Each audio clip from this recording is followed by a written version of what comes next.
Les envío un cordial saludo de bienestar. Es un gusto nos acompañen en este inicio de actividades conmemorativas del 13º aniversario de la creación del Centro de Estudios para el Desarrollo Municipal y Políticas Públicas, fundado el 1 de octubre del año 2007. Somos partícipes de la academia, la investigación y la extensión. Generamos y revisamos políticas públicas para las nuevas generaciones. Asumimos el significado de caminar en lo sostenible que permita a los municipios, desde lo local, atender los retos globales. Les comento que en el CEDES también proveemos de formación continua para la capacitación y certificación de competencias profesionales de actores del desarrollo municipal, proporcionando consultoría, asesoría técnica en planeación, evaluación, gestión social e institucional de proyectos de desarrollo. En esta celebración haremos partícipe a quienes con su trabajo diario abonan a la consolidación y posicionan a la UNACH CEDES en redes con municipios, universidades y demás actores, impulsando el conocimiento científico y cultural a través de su divulgación. A partir de hoy, 28 de septiembre al 2 de octubre, en el marco de lo programado para ti, hay actividades académicas y culturales, una variedad de eventos virtuales, tales como webinars con académicos nacionales e internacionales, conferencias magistrales, ponencias, foros, charlas, además de contar con entrevistas a alumnos destacados y la presentación de nuestra web institucional con modalidad inclusiva. Los temas que se abordarán serán derechos humanos, responsabilidad social, género, pueblos y culturas de Chiapas, artículos de divulgación científica, documentales, así como experiencias de alumnos y docentes a través de la presentación de la serie Voces Universitarias del CEDES. Presentaremos libros y finalizaremos cada día con un evento cultural que integrará poesía, danza y películas premiadas. Agradezco al doctor Carlos Natarén Nandayapa, rector de nuestra máxima casa de estudios, por hacer posible esta celebración. Asimismo, agradezco a todas las instituciones que participan y dan el respaldo a esta actividad, como lo son la Universidad Carlos III de Madrid, España, el Centro de Justicia para las Mujeres, el INEF, la Universidad de Salamanca, el CIEMAT en Madrid, España, la UNAM, la Alianza del Desarrollo Transfronterizo a través de FLAXO, Universidad de Kunoroc, Guatemala, DBB Internacional, CIESAS de Occidente, Grupo La Muestra es Nuestra y el Instituto de Administración Pública del Estado de Quintana Roo. Reconozco al personal docente, administrativo y operativo que conforman el CEDES, así como a las diversas áreas universitarias, por el ímpetu y colaboración para desarrollar todas las actividades que a partir de unos minutos podremos disfrutar. La programación ya se encuentra en nuestra página web, cedes.unach.mx, y en todas nuestras redes sociales. Comunidad estudiantil, docentes, administrativos y público en general, sean todos bienvenidos. Por la conciencia de la necesidad de servir, Universidad Autónoma de Chiapas.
Derechos Fundamentales de la Universidad de Madrid, España, especialista en Derecho Constitucional y Ciencias Políticas por el Centro de Estudios Políticos Constitucionales de la Presidencia del Gobierno Español de Madrid, España.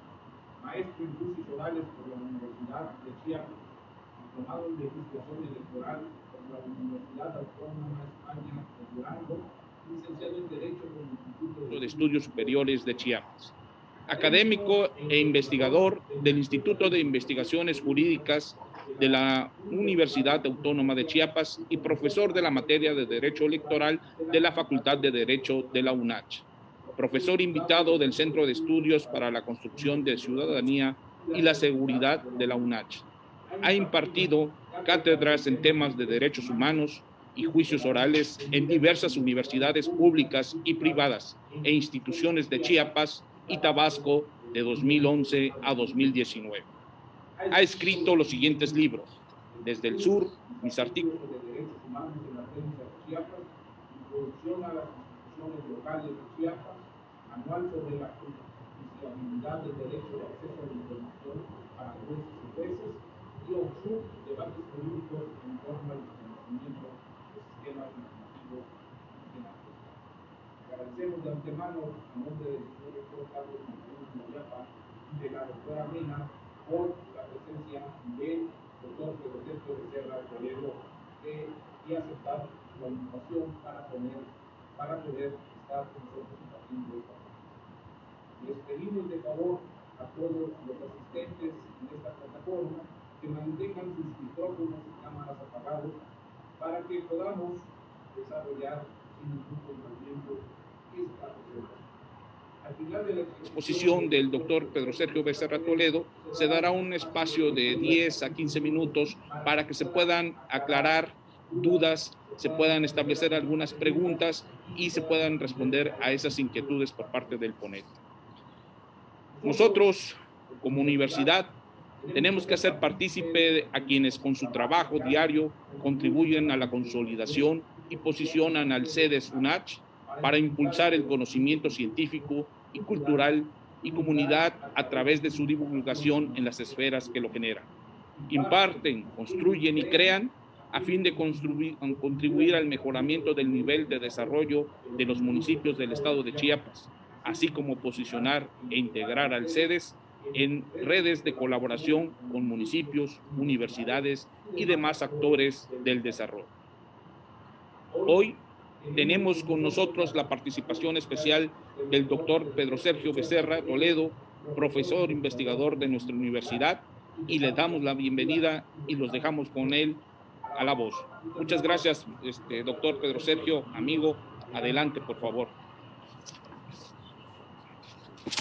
Buenos días, no sé si me alcanzan a escuchar, me podrías hacer una señal si me escuchan, por favor.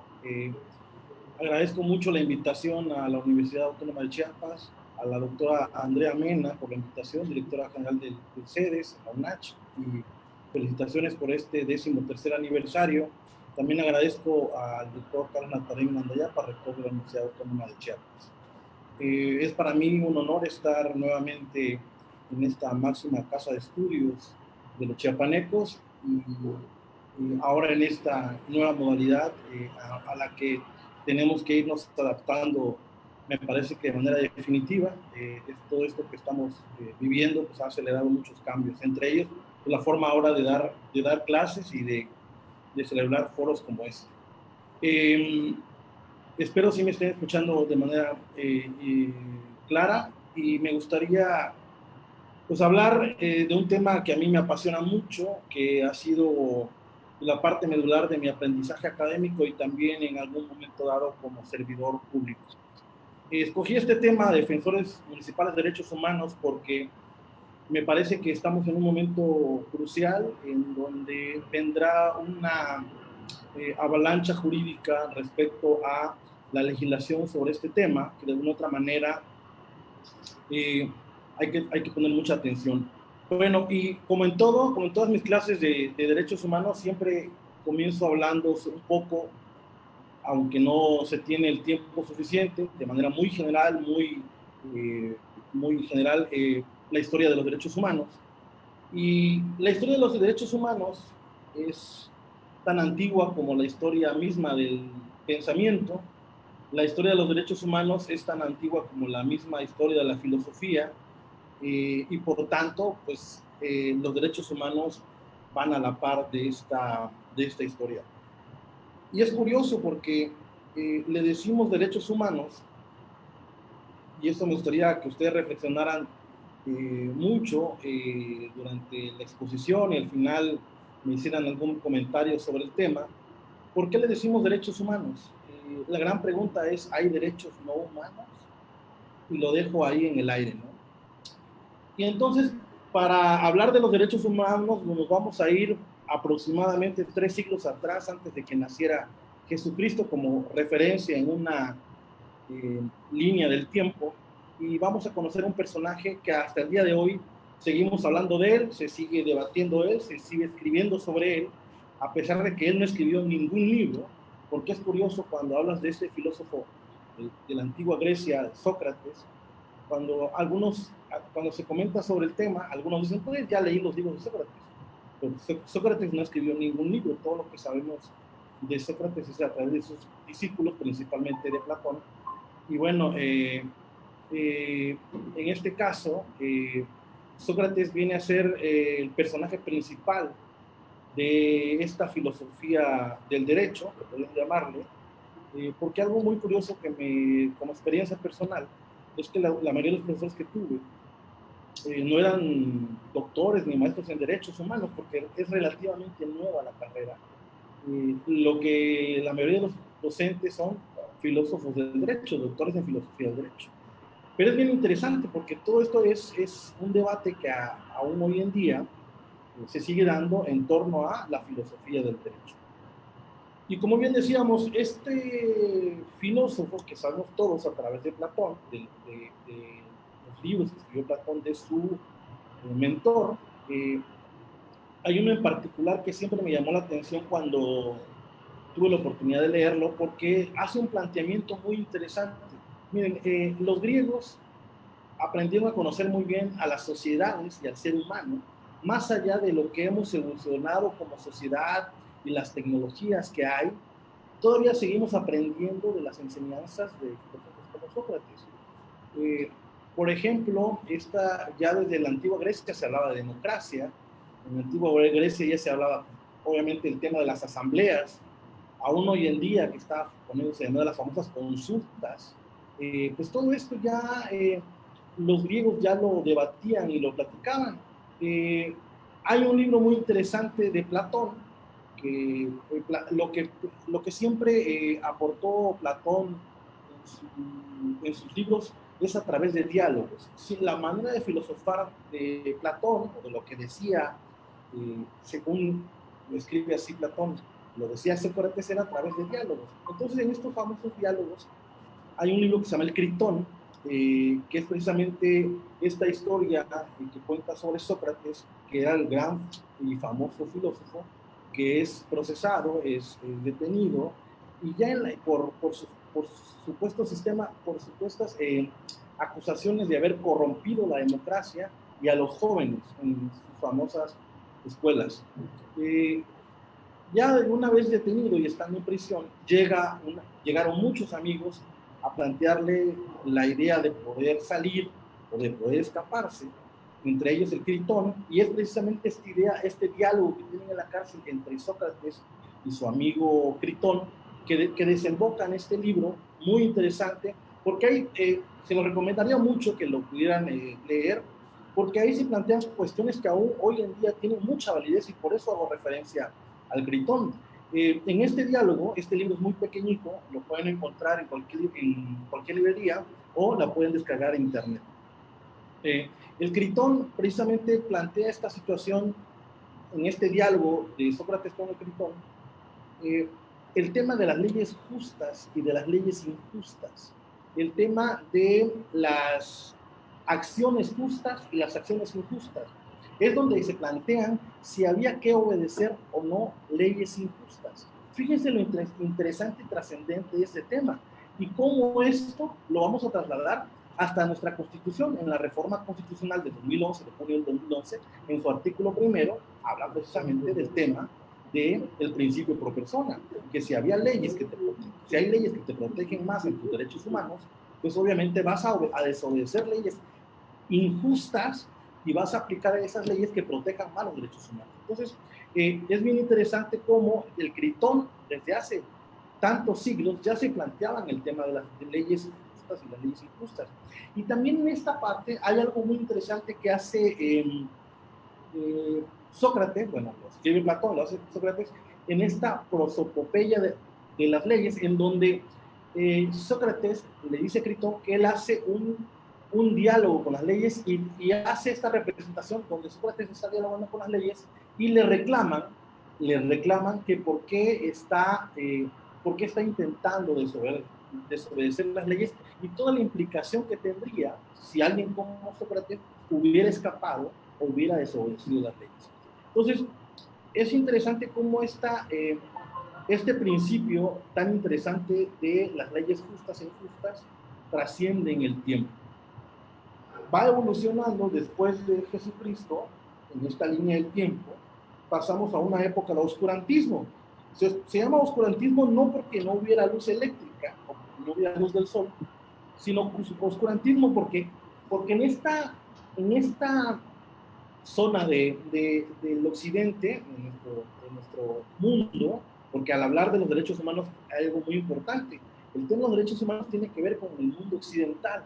No estamos hablando con la otra parte del mundo que de alguna otra manera desconocemos muy poco. La aportación de los derechos humanos viene en el mundo occidental. Y entonces, en esta época de oscurantismo, precisamente porque el conocimiento, el poder que tenía voy a tocar un tema de la religión, pues es una cuestión histórica, el poder que tenía la Iglesia Católica fue muy fuerte y de alguna otra manera todos estos conocimientos quedaron ocultos y nada más se sabía lo que la Iglesia quería que se supiera, porque además ellos tenían el control de la parte de la Biblia, de interpretar la Biblia, pero también de interpretar ciertos tipos de conocimientos que iban contando las enseñanzas de ellos. Por eso, si ustedes, hay una película muy interesante, un libro muy interesante, que narra precisamente esta época de oscurantismo, que es El nombre de la rosa, en donde vemos cómo en las abadías había monjes que se dedicaban a transcribir los libros, y cómo había libros ocultos en celdas, encantados, que solo podían acceder a algunos para tener el conocimiento de algunos temas. Y esta época, por eso la revolución que se da del pensamiento filosófico y que tiene que ver con el tema de los derechos humanos, se da al interior de la misma Iglesia Católica, ¿no? Se da al interior de la Iglesia Católica, y por eso tenemos filósofos como Tomás de Aquino, San Agustín, Gregorio Niceno. Entonces, de alguna otra manera, esto se da al interior de la Iglesia. Pero ¿qué viene a revolucionar las ideas? ¿Qué es lo que detona que el conocimiento salga de estas celdas de conocimiento? Pues precisamente con la famosa Ilustración. Pero hay un invento muy interesante que es el punto de quiebre en la historia, en esta línea de tiempo, que coincide curiosamente con otro acontecimiento también muy importante. El invento del cual estoy hablando, y que al día de hoy sigue siendo muy importante a pesar de los avances tecnológicos que tenemos, entonces la imprenta. ¿Por qué? Porque precisamente esto que llevaba mucho tiempo, en donde un libro, para reproducir lo otro, se hacía a mano, con la imprenta se podían reproducir miles de libros, y entonces el conocimiento se fue masificando. No sé si ustedes recuerdan los famosos libros de primaria, donde nos decían el primer libro que se imprimió a través de la imprenta fue la Biblia. Entonces, al masificar la Biblia, la gente ya tiene más acceso a esta herramienta de conocimiento, y evidentemente otro tipo de conocimientos que se empezaron a masificar. Entonces, el otro acontecimiento importante es precisamente el descubrimiento de América, ¿no? Este traslado importante de personas hacia un nuevo continente y todo lo que conllevó en ese momento. Entonces, al masificarse el conocimiento, ya había posibilidades de que estas ideas volvieran a salir a la luz, la ilustración. Entonces empezamos a tener acontecimientos ideas filosóficas muy importantes, entre ellas precisamente va evolucionando las ideas, y si ustedes tienen oportunidad de ver la diapositiva, estamos viendo esta línea de tiempo que va evolucionando. ¿Cuáles fueron los dos otros grandes acontecimientos que tienen que ver con el tema de los derechos humanos? Obviamente, la independencia de los Estados Unidos de América y la Revolución Francesa. ¿Por qué? Porque en este también punto de quiebre se da un acontecimiento también interesante que ver con los derechos humanos, porque en este mundo occidental,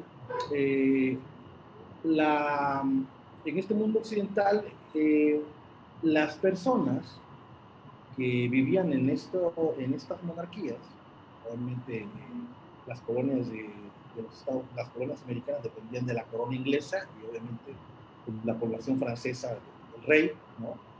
Hay todo un acontecimiento en donde rompen con este estatus y plantean una situación interesante que está en la Declaración de Independencia de los Estados Unidos, y obviamente también en la declaración que hacen los franceses en su revolución, que es el tema de desligarse de la monarquía y dejar de ser súbditos para convertirse en ciudadanos.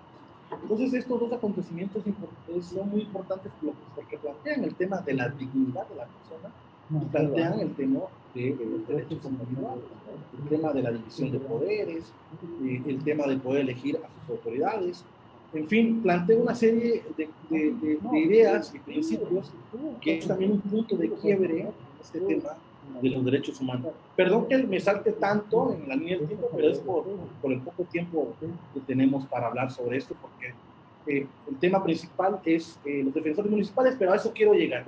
Cómo la historia de los derechos humanos va evolucionando, ¿no? Y tenemos ahí el descubrimiento de América, la invención de la imprenta, ¿no? Estos filósofos que de alguna otra manera repercuten en el tema de los derechos humanos. Es trascendental algo que se plantea ya desde esa época, que también ya los griegos lo habían planteado, claro, en ese contexto, ¿no?, de la época, que es precisamente la idea de que los derechos humanos son inherentes a la persona, que son derechos que por el simple hecho de ser persona se te tienen que ser reconocidos, no te los dan, sino te los reconocen, es decir, ya tienes una base de principios que se te deben respetar. Eso es bien interesante porque eso es lo que de alguna otra manera planteaban estos postulados, tanto la independencia de los Estados Unidos como la Revolución Francesa, y que ahora que se estudian los derechos humanos se conoce como la primera generación de derechos humanos, que son los derechos civiles y políticos. Y que esto fue muy interesante, pero no tenía un planteamiento social. ¿Por qué pasaban con los derechos sociales que ahora conocemos? Bueno, eso tuvo que pasar casi más de un siglo después con algo bien interesante que a lo mejor no sé si ya lo sabían, pero la gran aportación al mundo occidental, al mundo de los derechos humanos, es la Constitución Política de los Estados Unidos Mexicanos de 1917. Ninguna otra constitución, esta fue la primera, es un dato bien interesante, esta fue la primera constitución que planteó derechos sociales, que también ya lo estudiamos desde la primaria, los derechos a la educación, derecho al trabajo, derecho a la propiedad privada, el tema de la propiedad digital. Entonces, estos derechos sociales que se plantean por primera vez en una constitución es en la nuestra. Y esa es la gran aportación que se hace por parte de nuestro país, de nuestro país al mundo. Después de esto, vienen dos acontecimientos muy interesantes que van ya aterrizando más en el tema de los derechos humanos, que tienen que ver con la Segunda Guerra Mundial, pero sobre todo posterior a ella, con la creación de la ONU, y algo trascendental que lamentablemente en nuestro país no tuvo la fuerza y la repercusión tan importante como lo tuvo en el mundo occidental, que es precisamente la Declaración Universal de los Derechos Humanos. Este trabajo, estos 30 artículos que están plasmados en esta Declaración Universal son interesantes.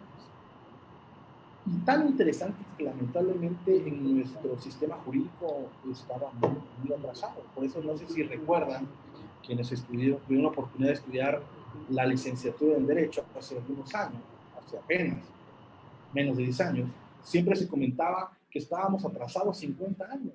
Y todo el mundo se preguntaba, bueno, ¿por qué? Precisamente por esto. Porque hay una Declaración Universal de Derechos Humanos del cual México forma parte, pero nunca aterrizó como tal en nuestro sistema jurídico, hasta apenas en la reforma constitucional de 2011. Entonces, con la creación de la ONU y la creación de estos sistemas regionales, sistema europeo, sistema americano, se crean dos organismos muy interesantes que han venido a repercutir, ahora ya con la reforma constitucional del 2011, que es el Sistema Interamericano de Derechos Humanos, que en su interior está la Comisión Interamericana de Derechos Humanos, que últimamente ya hemos sabido más de ella, y la Corte Interamericana de Derechos Humanos. Estos organismos muy importantes y sobre todo trascendentes en los últimos años para nuestro país, porque en esta evolución jurídica en México, las resoluciones de la Comisión, pero sobre todo de la Corte, no tenían la fuerza jurídica suficiente. A raíz de algunos casos interesantes donde México formó parte, las sentencias de la Corte Interamericana son vinculantes, es decir, son obligatorias para el Estado mexicano, pero eso apenas estamos hablando desde el caso Jorge Castañeda para acá. Entonces, todo este recorrido tan general que les hice sobre todo es muy importante porque se plantean cosas, ya dijimos al principio de la clase, se planteaba desde los griegos. Entonces, con esta reforma constitucional se da algo interesante porque ahí se da ya el punto o la fundamentación para el tema del que estamos hablando. ¿Por qué es tan trascendental esta reforma? Porque viene a significar un parteaguas en nuestro país. En otros países, a partir de la Declaración Universal de los Derechos Humanos, hay un planteamiento ahí también muy interesante y filosófico, porque no sé si ustedes sabían, y es tengo oportunidad de leer algunos libros sobre el Holocausto. Pueden leer a Hannah Arendt, por ejemplo, pueden leer a Primo Levi, que él estuvo en campos de concentración y cuenta toda la historia de todas las vejaciones que sufrieron, obviamente el genocidio que hubo. Plantea algo interesante desde el punto de vista jurídico, o el juicio Adolf Eichmann, que escribió a Hannah Arendt, y hay películas y hay documentales sobre el tema, que es bien interesante que en nuestro país, los que estudiaron Derecho, no me dejarán mentir, éramos totalmente positivistas. Es decir, lo que establecía la ley es lo que se debe obedecer, lo que planteó Sócrates hace siglos. Es decir, si está en la ley, se tiene que obedecer, aunque sea injusta. Y entonces el régimen nazi, con gente pensante muy importante en el mundo del derecho, pues ellos plantearon todo un esquema jurídico, el régimen nazi en Alemania y también en la Alemania fascista, todo un régimen jurídico para exterminar personas, judíos, personas de color, de otra raza, no solo afroamericanos o en este caso africanos, sino de otra raza, de otras creencias, por ejemplo, testigos de Jehová, homosexuales, discapacitados, todos eran enviados a campos de concentración exterminados. Pero todo ese aparato burocrático, porque hasta eso, en esta banalidad del mal, como le llama Hannah Arendt, en esta forma de pensar tan cruel para exterminar personas, hubo todo un aparato, había que darle todo un orden burocrático como si estuvieras haciendo, no sé, algún trámite o algún procedimiento sobre algún tema X, y entonces el régimen nazi tuvo todo un sistema jurídico dedicado a exterminar personas. Y evidentemente, pues ellos lo que hacían es lo que estaba en los manuales, en las leyes, en los reglamentos, dedicado a eso, como, por ejemplo, no decían exterminio, decían resolución de punto final, ¿no? Que era precisamente exterminar a las personas. Y estaban las leyes. Y aquí el tema era, bueno, si la ley es injusta, hay que obedecerla, obedecerla. Entonces, ¿cómo planteas algo? ¿Cómo una sociedad nueva se plantea algo a partir después de la Segunda guerra mundial y que queda devastado todo el continente europeo, ¿cómo planteas una nueva sociedad con base en lo que acababan de vivir? Y entonces ellos plantean algo muy interesante, que hay derechos, volviendo a la Revolución Francesa y volviendo a la independencia de los Estados Unidos, que hay derechos mínimos que todo ser humano debe tener. Y entonces hacen estos 30 artículos que todo país que se precie de ser democrático debe respetarlo e incluirlo en sus constituciones. Y entonces en estos derechos se plantean precisamente este colchón de derechos mínimos para que no vuelva a suceder lo que vivieron en el Holocausto, para no permitir que un régimen implante nuevamente un sistema jurídico dedicado a violar derechos humanos. En el juicio de Adolf Eichmann, Hannah Arendt era judía alemana, se va a vivir a los Estados Unidos, la mandan de corresponsal. Adolf Eichmann era el encargado, la punta de este sistema burocrático de exterminar personas.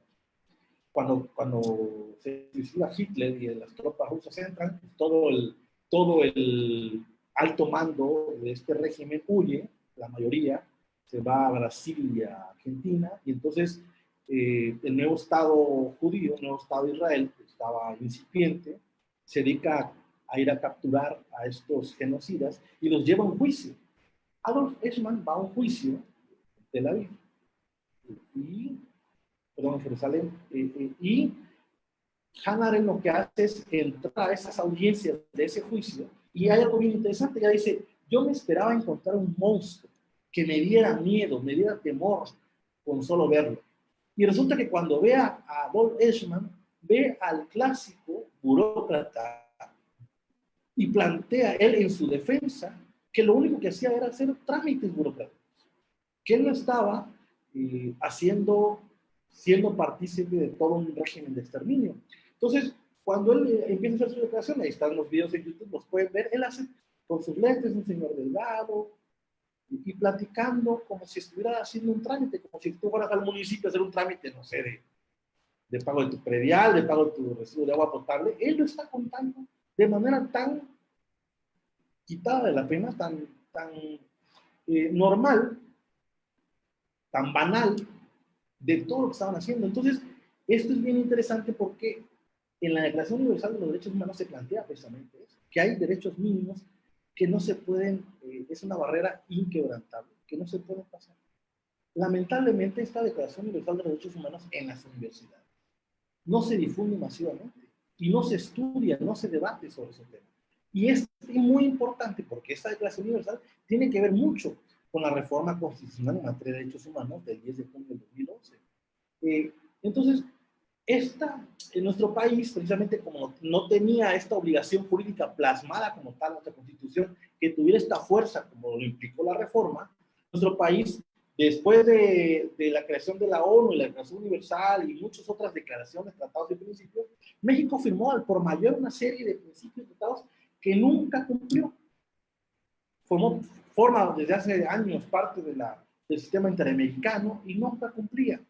Y entonces, cuando viene esta reforma y obliga a nuestro país a adoptar todos estos criterios, nos encontramos que hay un cúmulo de tratados, ¿no? De acuerdos internacionales en materia de derechos humanos que México está obligado a cumplir. Es tan grande y vasto esto que la Corte en su página de internet tuvo que poner un apartado, un minisitio con todos los principios, tratados internacionales, declaraciones donde México es parte. Y esa parte es la que aún falta no solo por estudiar y analizar y debatir, sino masificar ese conocimiento a la población. Y es aquí lo interesante. Ustedes saben que vivimos en 3 niveles de gobierno: federal, ¿no? El nacional, el estatal y el municipal.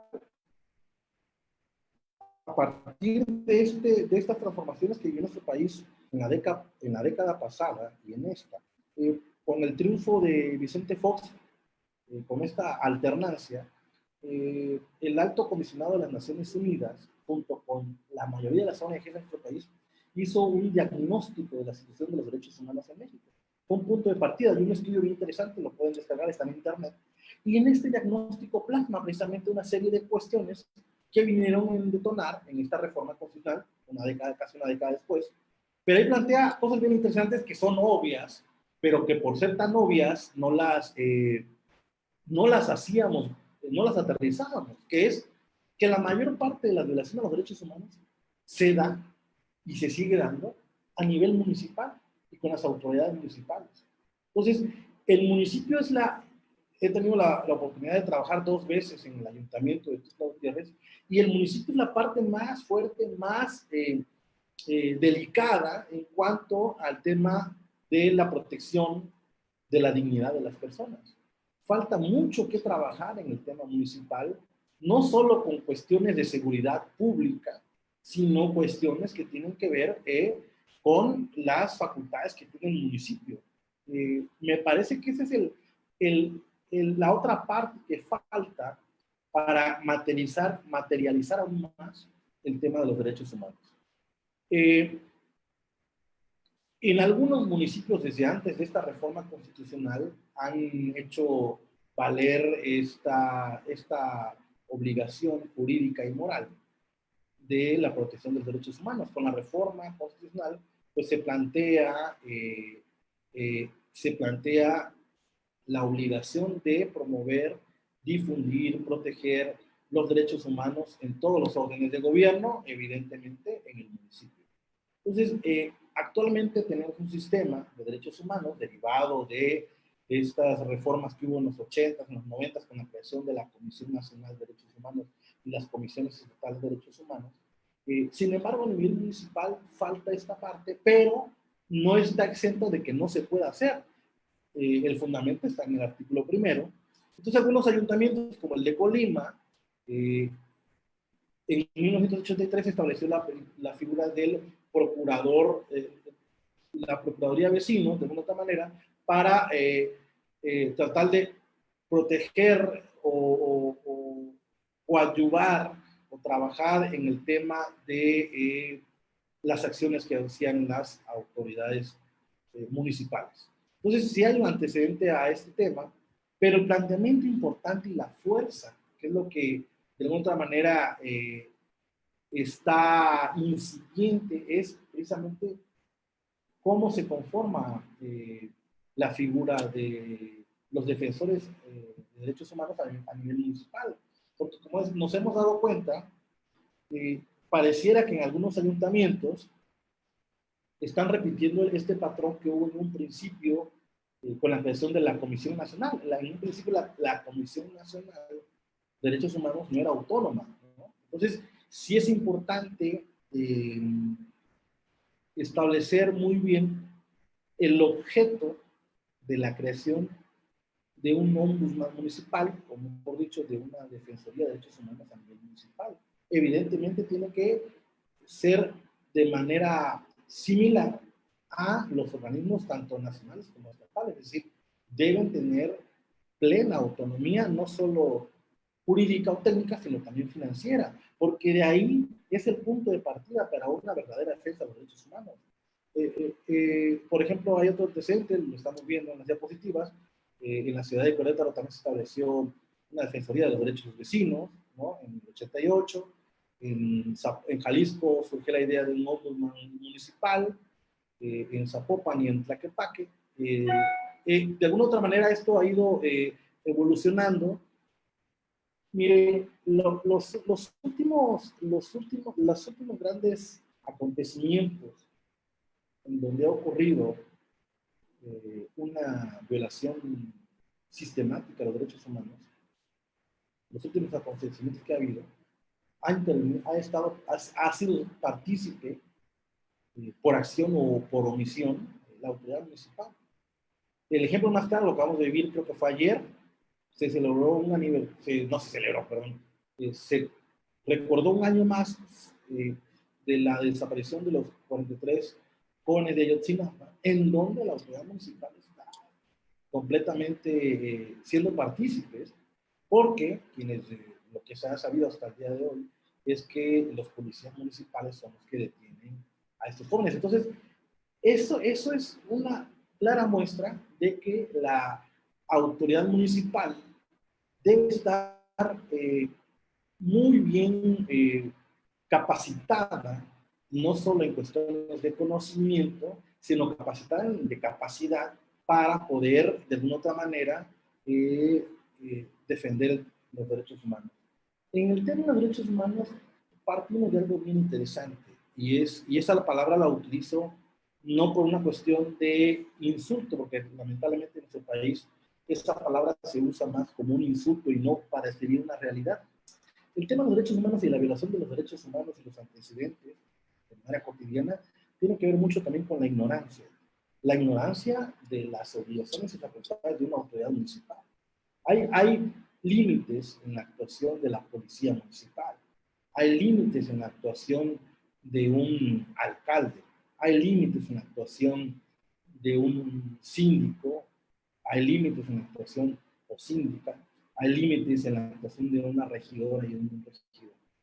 No solo en los temas de seguridad, como decía, hay en cuestiones de obra pública, en cuestiones de convivencia, en cuestiones que tienen que ver con la protección del medio ambiente, en fin. Lo principal en el tema de los derechos humanos es conocer las facultades que tú tienes como autoridad, porque el principio de legalidad tiene que ver con eso. El principio de legalidad dice que el ciudadano puede hacer todo aquello que quiera, excepto lo que está prohibido. La autoridad, al contrario, solo puede hacer aquello que le está permitido. Y si no le está permitido por la Constitución, que es el punto de partida, la ley orgánica municipal o reglamento, que no contraponga la Constitución, si no está facultado, no lo puede hacer. Entonces, muchas veces, esta violación a los derechos humanos tiene que ver con el tema de la ignorancia, de saber o no cuáles son tus facultades. Y otro tema que también tiene que ver con la ignorancia o los prejuicios, es que muchas veces creemos que una persona está cometiendo una falta administrativa o un delito basado en los prejuicios. Y eso es bien interesante porque lo que falta ahora a nivel municipal, más allá de que se tenga o no una figura de defensa de los derechos humanos, es la promoción de tus derechos. ¿Cuáles son mis derechos como ciudadano en el municipio de Tuxtla Gutiérrez? Que lo que tiene que ver con agua, con la convivencia en las calles, en los parques, en el traslado de personas, en el traslado, el uso de vehículos, en muchas cosas. La autoridad debe estar, y está en el artículo 1, difundir los derechos humanos. Si hay una buena difusión de los derechos humanos, no solo la ciudadanía, sino la autoridad se va a ver obligada a decir, esto no lo debo hacer. ¿Por qué? Porque yo mismo estoy promoviendo la defensa de los derechos humanos y que se establecen en estos reglamentos y en estas leyes. Por eso es muy interesante partir de algo que tiene que ver con lo que comencé platicando, la dignidad de las personas. Proteger la dignidad de las personas, eso es todo lo que tiene que ver con los derechos humanos. Lo que se plantea es precisamente eso, que no se viole, no se vulnere la dignidad de las personas. Y a partir de ahí, crear todo un andamiaje jurídico, un andamiaje administrativo para poder proteger la dignidad de las personas. Les decía, a veces, ahorita que están los informes de las autoridades municipales en nuestro estado, de acuerdo a la ley, todo el mes de septiembre, no he visto un solo spot, ¿no? Que ahorita les permite la ley electoral que salga el rostro del alcalde y su nombre y todas las obras que están haciendo. No he visto un solo spot hablando sobre el tema de los derechos humanos. Uno solo, de los que he visto en redes.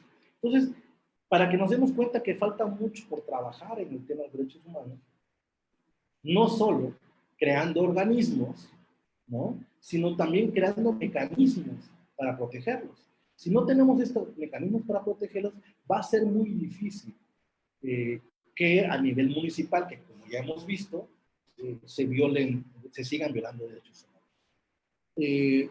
Por ahí, por ejemplo, el Estado de México ya ha ido aterrizando en estos temas. En Toluca, esta figura ha retomado un poco más de fuerza. Se podría tomar como ejemplo del trabajo que está haciendo el Estado de México, sobre esta Defensoría Municipal de los Derechos Humanos, y yo creo que de alguna manera es la parte que falta para cerrar esta pinza sobre el tema. Las líneas de acción, ahí están, perdón, hay un error de ortografía, fue un dedo. Defensores Municipales de Derechos Humanos, la autonomía, por supuesto, es muy importante la autonomía. No, el organismo no debe depender ni del alcalde o del ayuntamiento como tal, ¿no? Jurídicamente debe ser un organismo autónomo en la figura del ayuntamiento, ¿no? No depender de una secretaría, o porque no tendría caso, pues porque más que defender, validaría las acciones del ayuntamiento. Si tienes un jefe que es el que te paga o dependes financieramente de él o políticamente de él, pues no tendría mucha fuerza cuando se podría crear un organismo con autonomía financiera, ¿no? Eso es muy importante y tenía que darle un nombramiento, no sé, a 5 años, de alguna otra manera le permitiría cierta autonomía. Pero también lo otro, que siempre he comentado en clase cuando vemos el tema de los derechos humanos, el diagnóstico. Cuando uno se enferma, ahora que hemos estado todos muy con este tema de tratar de prevenir y cuidar mucho, pues cuando tienes algún padecimiento, lo primero que te dice el doctor cuando vas a consulta es, hay que hacerte un diagnóstico, hay que hacerte análisis, porque pues yo veo los síntomas, pero necesito saber a partir de qué. Lo primero que debe hacer cualquier autoridad que entra como ya sea obviamente como titular de un organismo de derechos humanos, llámese Comisión Nacional, llámese Comisión Estatal, llámese Comisión Municipal, es un diagnóstico de la situación de los derechos humanos en el lugar. No lo hay, o por lo menos si lo hay, no se ha difundido, por ejemplo, la situación de los derechos humanos en Tuxtla Gutiérrez, o en Tapachula, o en Comitán, o en Palenque, o en Pichucalco, que nos diga, por ejemplo, porque a veces tenemos unas percepciones distintas, pero no hay nada como hacer un diagnóstico de los derechos humanos de los 2 años anteriores, los 3 años anteriores, para con base en ese diagnóstico tomar decisiones muy importantes en temas de derechos humanos. ¿Cuál es la institución que viola más derechos humanos y cuáles son los derechos humanos que más frecuentemente se violan en un municipio por parte de la autoridad municipal? ¿No? Hay temas muy interesantes que les repito, que no tienen que ver necesariamente con el tema de seguridad. Está el agua. El tema del agua es un derecho fundamental. Y las próximas, pues, ¿qué está pasando en el norte de nuestro país? Hay un tema interesantísimo con el agua. Entonces, en el caso, por ejemplo, de los municipios que tienen la obligación de dotarnos de agua potable, también hay un tema muy interesante que tiene que ver con los derechos humanos, el tema de la recolección de basura. Es decir, no solo encuadrarlo en el tema de seguridad. Hay otros temas muy, muy importantes en el tema de la defensa de los derechos humanos, ¿no? De tercera o cuarta generación, que es el tema del medio ambiente, del agua, que la autoridad no está trabajando en ese tema, es decir, en la defensa de los derechos humanos de los ciudadanos del municipio. Y obviamente este diagnóstico tiene que estar acompañado, ¿no?, de los entes nacionales, estatales, con ONGs. Curiosamente, las ONGs siempre van un paso adelante a pesar de contar con los más escasos recursos. Las que tienen un diagnóstico mucho más importante son las ONGs, porque muchas de estas ONGs trabajan, como es tan amplio el espectro de los derechos humanos, trabajan en temas muy específicos. Entonces, es muy importante. Este diagnóstico que les comenté que se hizo a nivel nacional, se trabajó precisamente con ONGs. Es un documento muy interesante. Yo creo que ese ejemplo o esa metodología que se aplicó a nivel nacional sería muy interesante aplicarlo a nivel municipal, se tenga o no un organismo municipal de derechos humanos. Me parece que eso es muy interesante. ¿Dónde debe plasmarse también? En los planes municipales de desarrollo. Cada vez que ingresa un nuevo ayuntamiento, hace un plan municipal de desarrollo de lo que va a hacer en esos 3 años que dure su gestión. Me parece que es un tema que hay que aterrizarlo más en los planes municipales de desarrollo, sobre todo porque es transversal. El tema de los derechos humanos no es un tema específico, abarca todas las áreas del municipio. Entonces me parece que por ahí, ahorita CEDES está trabajando y el centro trabaja mucho con los ayuntamientos. Me parece que por ahí es interesante y puede ser una línea de investigación, línea de acción de trabajo académico por parte de CEDES, trabajar mucho el tema de los derechos humanos en los municipios.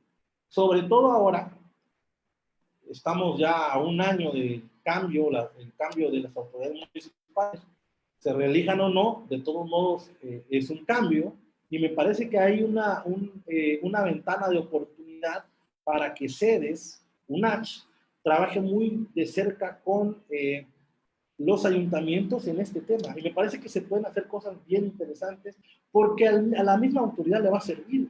A la misma autoridad le va a servir conocer un diagnóstico de la situación de los derechos humanos en su municipio, por muy pequeño poblacionalmente que sea. Hay municipios muy importantes, sobre todo los que están en esta zona metropolitana que se podría llamar, porque hay una convivencia constante, un traslado constante de personas.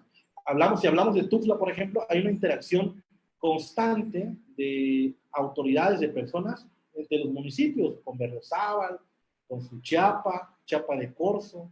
Entonces, me parece, porque hay mucha gente que trabaja en Tuxtla, pero vive en Chiapa de Corzo o municipios aledaños, ¿no? Entonces, me parece que figuras como, por ejemplo, el ombudsman o la figura de defensa de los derechos humanos en Tuxtla tiene que estar integrado con todos estos municipios, ¿no? ¿Por qué? Porque hay una interacción constante, aun y cuando hay una jurisdicción que delimita la acción, debe haber una coordinación con las otras autoridades municipales precisamente por este traslado de personas. Hay mucho por trabajar y yo creo que este tema es muy interesante y muy oportuno en este momento, porque considero que a nivel nacional y a nivel estatal ya se ha sentado muy bien el tema de estas figuras. A nivel municipal es muy incipiente, pero hay toda una ventana de oportunidades. Otro caso antes que les ir avanzando, me gustaría comentar que es trascendental y omitir comentarlo en la reforma constitucional en materia de derechos humanos, que es el principio pro persona, que es lo que ya les había comentado. Ahora los abogados, no solo en temas de derechos humanos, en otros temas también, los abogados estamos obligados, antes nos pedí en nuestros escritos, en nuestro aprendizaje diario, pues leíamos jurisprudencia, ¿no? Buscábamos jurisprudencia aplicable en un caso para estudiarlo y fundamentarlo en esos escritos. Ahora, también es muy importante estudiar, analizar y conocer las sentencias de la Corte Interamericana de Derechos Humanos obligatorias, que son obligatorias para nuestro país. Por ejemplo, hace poco coordiné un libro sobre una consulta en materia electoral en el municipio de Chuc, que fue el primero, la elección de sus autoridades municipales a través de sus temas normativo interno o usos y costumbres, no sé cómo se llama. Pues todo esto deriva de acciones a nivel internacional, el derecho a la consulta, en muchos otros temas. En el caso municipal, hay que estudiar sentencias de la Corte que tienen que ver con actuaciones de los municipios. Y vamos a encontrar una gran cantidad de información. Y esa es la tarea que nos están interesados en el tema, de hacerlo. Irte a la página de la Corte Interamericana y ver resoluciones que tengan que ver con la actuación de municipios. El caso, volviendo al tema, el caso, por ejemplo, vuelvo a repetir, el caso tan lamentable de Ayotzinapa, es la primera autoridad que tiene conocimiento y actúa y viola los derechos humanos es el ayuntamiento. Entonces, es muy interesante esto. Por eso ahí inserté esta figura, hay la Comisión Nacional, ¿no? A través de Sergio Segreste Ríos, se hizo un manual básico de derechos municipales, manual básico de derechos humanos para autoridades municipales. Está actualizado el año pasado, lo pueden igual checar en internet, descargarlo, es un documento de consulta y de alguna otra manera les puede apoyar mucho. Esto que comento es muy importante para quienes estén interesados en seguir trabajando y seguir estudiando. Las opciones de investigación desde el punto de vista académico es enorme.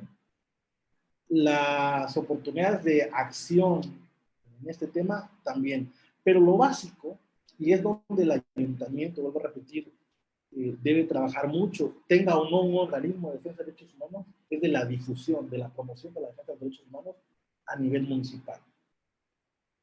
Vamos al tema de seguridad municipal. Tienen un lugar donde retienen a personas por faltas administrativas y hay una constante violación de derechos humanos que ahí se podría trabajar. Por ejemplo, no sé, difundir carteles, folletos de lo que un ciudadano, de lo que representa, por ejemplo, una falta administrativa. ¿Cuándo es un delito? ¿Cuándo es una falta administrativa? ¿Y cuándo no lo es? Eso no lo sabe la ciudadanía, no lo sabemos nosotros. Entonces, por ejemplo, esa parte hay que trabajarla mucho, ¿no? Bueno, ahí estoy mencionando como un antecedente importante, un punto de partida importante del Estado de México, donde hay una Defensoría Municipal de Derechos Humanos, pero sobre todo lo que mencionaba, que es un organismo autónomo, ¿no? Que presta sus funciones en coordinación y apoyo con la Comisión Estatal para brindar asesoría a la población respecto a la protección de sus derechos humanos, ¿no? Y cómo iniciar y ante quién una queja derivada de que haya sido violado en su dignidad.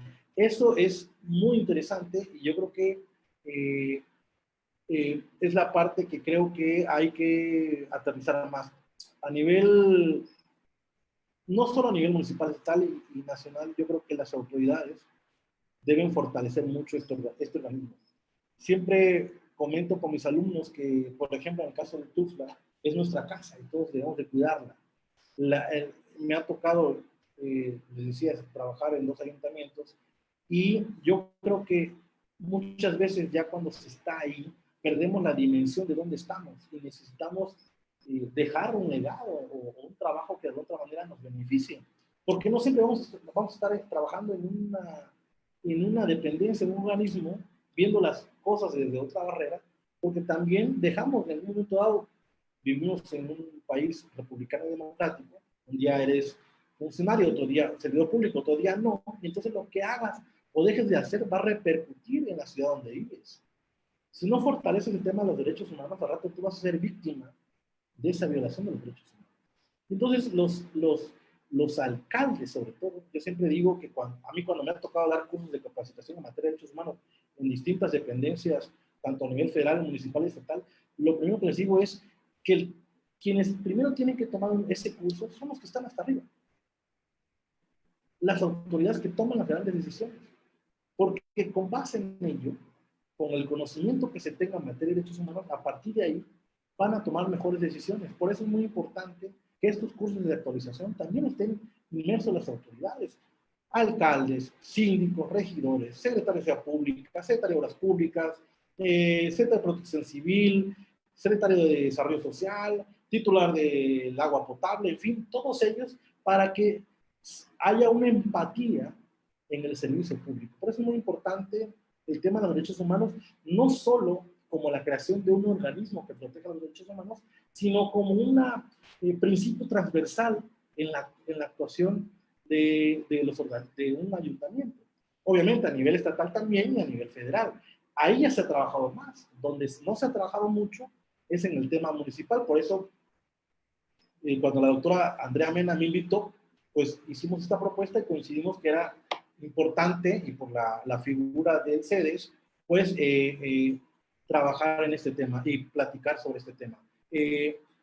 Me parece que ya estoy sobre el tiempo, así que voy a concluir con esto y decir que lo importante es que estamos ya familiarizados con el tema, que ya se está trabajando en el tema, que hay municipios que ya han avanzado mucho, pero lo principal es la difusión de los derechos humanos para que la gente, no solo la gente lo sepa, sino los funcionarios sepan cuáles son sus derechos y obligaciones y a partir de ahí haya una mejor actuación en ese tema.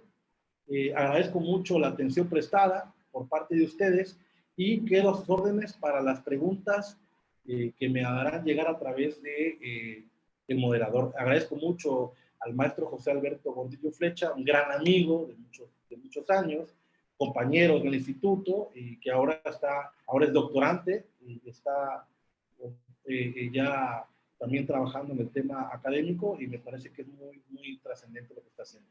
Pues bueno, concluyo con esto y agradezco mucho la atención y quedo en espera de las preguntas. Muchas gracias, doctor Pedro Sergio Becerra Toledo. Muy agradecido, comparto muchas de las visiones que tiene en materia de los derechos humanos y es muy importante que se aterrice a nivel municipal. Agradezco también su generosidad con su amistad conmigo y la reitero invariablemente y vamos a seguir en esa misma ruta. Vamos a pasar a la ronda de preguntas y responder estas inquietudes. Yo creo que hay toda la disposición del doctor Becerra Toledo. Entonces, les agradecería que lo pudieran hacer a partir del chat que tenemos aquí a su disposición, del Zoom. Entonces, les agradecería que nos pudieran indicar aquí sus dudas, sus preguntas, o que quieran puntualizar algún tema al respecto.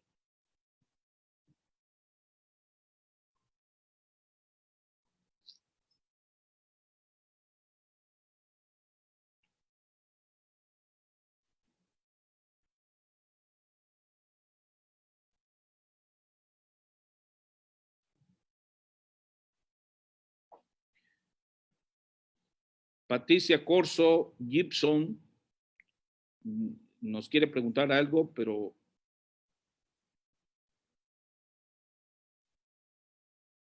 a ver, Gerberto Escobar nos pregunta, ¿es ya obligatorio para los municipios tener el área de derechos humanos? Doctor, no escuchamos. Perdón por el micrófono. A partir constitucionalmente, a partir de la reforma constitucional de junio del 2011, es obligatorio la defensa, difusión y defensa de los derechos humanos en todos los niveles. Ahí está la obligación, ¿no? Constitucional. Ahora, depende mucho, y esto, no sé si me están escuchando, depende mucho de el planteamiento financiero. Si a lo que se refiere es a crear un organismo a nivel municipal, no se ha creado porque depende mucho de los presupuestos que manejen los ayuntamientos. Lo comenté hace rato, no hay una obligación como tal, como existe con las comisiones estatales o nacionales, pero sí está el planteamiento a nivel constitucional. Entonces, depende mucho de lo que trabaja el municipio, porque el municipio, de acuerdo a sus facultades, puede realizarlo, ¿no? Pero, ojo, este tema de los derechos humanos a nivel municipal, lo primero que sí, desde el 2011 están obligados es el tema de la difusión, ¿no? La protección también, independientemente se tenga un organismo o no como tal, ¿no? No sé si quedó clara la respuesta. Veo varias preguntas ahí. Aquí, la doctora María Honorata López Morales nos pregunta, ¿cómo impulsar el papel de la ciudadanía en el tema de derechos humanos? ¿Cómo impulsar el papel de la ciudadanía en el tema de derechos humanos? Tiene que ver mucho con la difusión. Vuelvo al tema. La gente, entre más conozca cuáles son sus obligaciones y cuáles son sus derechos, habrá una participación más activa en el tema de los derechos humanos. Pareciera, fíjense, es muy interesante porque he tenido también la oportunidad de trabajar en un organismo electoral, parecía que la participación ciudadana solo la estamos viendo desde un punto de vista electoral, ¿no? La participación también ciudadana también no acaba solo con el tema de ir a votar. Yo creo que esa parte que falta y es el impulso que daría la difusión de los derechos humanos es precisamente la participación ciudadana en temas de derechos humanos. Ahora con las redes sociales hay mucho más actuación ciudadana en estos temas, sobre todo en las denuncias, ¿no? Por ahí hablaban también de si los derechos universitarios, algo así, son derechos humanos. Y los derechos universitarios también son derechos humanos. Los derechos humanos también son derechos universitarios. No sé a qué derechos universitarios se refiere, pero evidentemente todo, a ver, vuelvo al tema y es lo que dejé para reflexión desde un principio. De entrada, todos los derechos humanos son derechos, o sea, no hay derechos no humanos. Entonces, si hablamos de derechos humanos y hablamos de derechos universitarios, obviamente son derechos, ¿no? El tema de derechos humanos se emplea ese concepto como para hacer énfasis que es un derecho que te corresponde por el simple hecho de ser persona, pero no hay derechos no humanos. Y eso entraríamos en otro debate, pero, por ejemplo, por eso cuando tuve la oportunidad de estudiar un posgrado, mi maestría es Derechos Fundamentales, ¿no? Pero no son derechos humanos fundamentales, porque, bueno, ¿y por qué no se llaman derechos humanos? Bueno, porque los derechos humanos son todos los derechos. Pero entre los derechos humanos hay derechos fundamentales, que son los básicos, pero sobre todo son los que están constitucionalizados. Esos son los derechos fundamentales. Son los derechos humanos constitucionalizados. Recordemos que, por ejemplo, en el caso de nuestro país, estamos viviendo todavía una constitucionalización de los derechos humanos, ¿no? Entonces, volviendo a la pregunta, todos los derechos humanos, obviamente son también los derechos universitarios, son derechos humanos. No sé qué otra pregunta de varias que están. Aquí Patricia Corso Gibson nos pregunta cómo se le explica a la naturaleza los derechos humanos. En nuestro estado, con una naturaleza tan exuberante e imponente, muchas veces no hay manera de llevar los mínimos servicios a las personas. ¿Cómo se concilia el tema? Por ejemplo, la selva lacandona, como la necesidad de sembrar alimentos. Es un tema bastante interesante, por eso les comentaba que el tema de los derechos, por ejemplo, en el caso de la naturaleza, y ese es el debate que ha entrado con algunos, incluso compañeros ahí mismo en el instituto, no hay derechos como tal, y eso podríamos seguir hablando horas sobre el tema, pero no hay, la tercera generación de los derechos humanos habla precisamente de protección al medio ambiente, no como tal de protección al medio ambiente porque el medio ambiente tiene un derecho, el árbol tiene un derecho, no, es un derecho humano porque lo que estamos protegiendo es a las generaciones futuras. Es decir, si tú proteges el medio ambiente, estás protegiendo a las generaciones futuras y con ello conlleva el medio ambiente, animales, vegetación, agua y todo. Por eso les comentaba que es muy importante y trascendente conocer las sentencias de la Corte Interamericana. Hay muchas en tema de medio ambiente, estamos ahorita en un tema muy interesante que está debatiendo incluso jurídicamente y en muchos foros sobre las construcciones de estas grandes obras que están haciendo, el Tren Maya y la refinería, tiene que ver con temas de medio ambiente y tiene que ver con temas de derecho a la consulta de las personas que viven en esos lugares. Entonces, ¿dónde encontramos las respuestas? En las sentencias de la Corte Interamericana. Por eso les comentaba en un principio que todos estos temas que estoy seguro van a seguir saliendo y estas preguntas, es muy importante tener conocimiento de estas resoluciones de la Corte Interamericana. ¿Se puede considerar tema ambiente? Sí, es un tema bastante delicado, pero sí hay un derecho humano que se llama el derecho de las generaciones futuras, donde está inmerso obviamente el tema del medio ambiente. Otra pregunta, la creación de estas figuras o áreas, habla de en los ayuntamientos, la creación de los espacios de derechos humanos en los ayuntamientos, encontrarán como siempre un tema presupuestal en todos los municipios. ¿Cuál sería su propuesta para lograr la implementación sin el incremento de la estructura y presupuesto al capítulo 1000 tan problematizado en todos los ayuntamientos? Claro, yo creo que incluso esto debe partir a nivel incluso Congreso del Estado, ¿no? Hay que hacer todo un andamiaje jurídico para crear estos organismos y para también, de alguna otra manera, la parte presupuestal. No sé, es que ese siempre se plantea eso, ¿no? No se necesita incrementar o contratar más personas. Es decir, puedes tener un organismo con trabajadores, ¿no? Evidentemente el titular tendría que ser una persona nombrada de manera autónoma, es decir, a 4 o 5 años, hacer una convocatoria o hacer un procedimiento similar que se hace a nivel estatal o a nivel nacional, ¿no? Para darle una mayor autonomía al titular y evidentemente también y trabajar con el personal que ya está contratado o que se contrata generalmente en los ayuntamientos. No necesitas incrementar el tema del personal, donde incluso ni siquiera el presupuesto para la difusión, porque estamos viendo ahorita mismo el gasto que se está generando en los informes municipales. Entonces, dentro de ese mismo presupuesto de difusión de actividades de un ayuntamiento, puede ir inmerso, ¿no?, la difusión de los derechos humanos a nivel municipal. Ahora, con el tema de las redes sociales, es un trabajo que no te cuesta tanto dinero el difundir el tema de los derechos humanos a nivel municipal. Lo que estamos viendo es que no se está haciendo. Bueno, vuelvo a repetir, no he visto un solo spot que hable sobre el tema de los derechos humanos en la difusión de los informes de gobierno a nivel municipal. No es una cuestión a veces de presupuesto tan elevado, sino es una cuestión de voluntad. Algo que me faltaba comentar. En esta historia de los derechos humanos hay una gran paradoja, y hay un libro que se llama precisamente así, La paradoja de los derechos humanos, que es precisamente la misma autoridad, es la que crea a los derechos humanos para autolimitarse. Es decir, yo voy a poner un freno a mis acciones que no vulneren los derechos humanos, creando un organismo así. Entonces, la misma autoridad, ¿no? Pone este límite.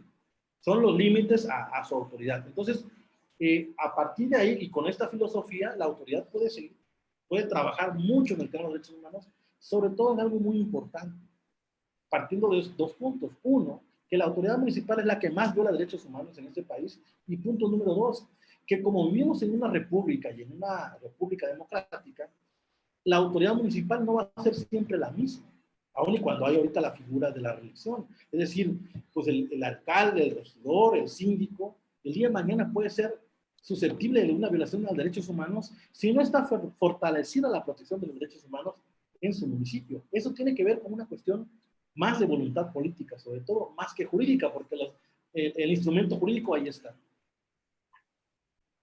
No sé si hay algo más. Una última pregunta porque ya estamos sobre tiempo. Susana Catalá Trujillo pregunta, ¿es sancionable la inobservancia de los derechos humanos por parte de las autoridades municipales? ¿A qué instancias se debe de acudir? Bueno, algo que me faltó ahondar más por falta de tiempo es que a partir de en materia de derechos humanos, hablamos de un sistema jurisdiccional de derechos humanos y un tema no jurisdiccional de los derechos humanos. Esta figura del organismo, de la creación del organismo de derechos humanos a nivel municipal, tiene que ver con un sistema no jurisdiccional. Pero a partir de la reforma del 2011 hay muchas vías. Puedes irte a la Comisión Estatal o Nacional de Derechos Humanos o por la vía jurídica a través de un juicio de amparo, por ejemplo, ¿no? Entonces, sí es sancionable una violación a los derechos humanos, por supuesto. Con esta reforma del 2011 le dieron más instrumentos a la Comisión Nacional y Estatal de Derechos Humanos cuando ocurre una violación a los derechos humanos. Algo bien interesante, miren, me ha tocado ver en este tiempo, en esta etapa de muchos años, ver cómo funcionarios de alto nivel en nuestro estado han minimizado el papel de las comisiones nacional y estatal de derechos humanos. Y cuando ellos son vulnerados en sus derechos o han sido vulnerados en sus derechos, ¿a qué institución creen que acuden cuando ellos son violados sus derechos? A la Comisión Estatal y a la Comisión Nacional, las cuales cuando ellos estaban en el poder minimizaban o incluso atacaban. Entonces esto es una rueda de la fortuna. Por eso es muy importante, siempre he creído en eso, que es muy importante fortalecer las instituciones, no denostarlas, no atacarlas, ni mucho menos desaparecerlas. Todas estas instituciones de acceso a la información pública, en materia electoral, en materia de derechos humanos, son triunfo de la sociedad. No es una cuestión tampoco de solo el poder la ha hecho, es un triunfo social, un triunfo ciudadano, y por lo tanto como ciudadanos hay que defender esas instituciones porque sí funcionan, y de otra manera lo que hay que hacer es más trabajar en el tema de sensibilidad de los servidores públicos. Ese es un punto importante, y obviamente también el tema del diagnóstico. No sé si hay alguna otra pregunta. Hay más preguntas, quedan en el tintero, estimado doctor. Los vamos a tomar en cuenta y en su oportunidad se les dará puntual respuesta a través de los medios electrónicos para que puedan quedar cubiertas esas inquietudes. Por lo pronto vamos a pasar a la etapa de cierre de esta extraordinaria ponencia celebrada por el doctor Becerra Toledo, y vamos a dar lectura a la constancia que el CEDES, el Centro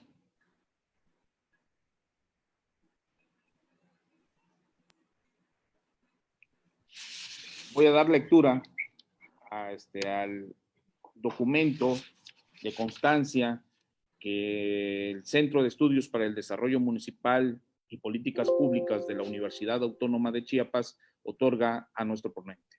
La Universidad Autónoma de Chiapas, a través del Centro de Estudios para el Desarrollo Municipal y Políticas Públicas, otorga la presente constancia a Pedro Sergio Becerra Toledo por su participación como ponente en la conferencia magistral Defensores Municipales de Derechos Humanos, en el marco del 13 aniversario del CEDES, impartida del día 28 de septiembre de 2020.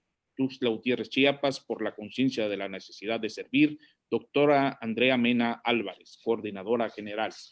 Muchas gracias, doctor, por esta extraordinaria ponencia. Agradecemos a todos los participantes por haber estado presentes muy puntualmente y sobre todo por sus preguntas, sus inquietudes y manifestar a nombre de nuestro centro de estudios como de la propia universidad nuestra gratitud no solo al ponente, sino a todos, a toda la comunidad universitaria, a los profesionales, a la ciudadanía en general, que nos está dando seguimiento a este importante evento de aniversario. Los invitamos a su vez que nos puedan acompañar para que sigan con nosotros en esta misma plataforma en la presentación del video de la página inclusiva del CEDES, que se dará a cabo a las 11 horas, presentado por la doctora Andrea Mena Álvarez, coordinadora de nuestro centro de estudios. Muchas gracias por la conciencia de la necesidad de servir la Universidad Autónoma de Chiapas. Muchas gracias.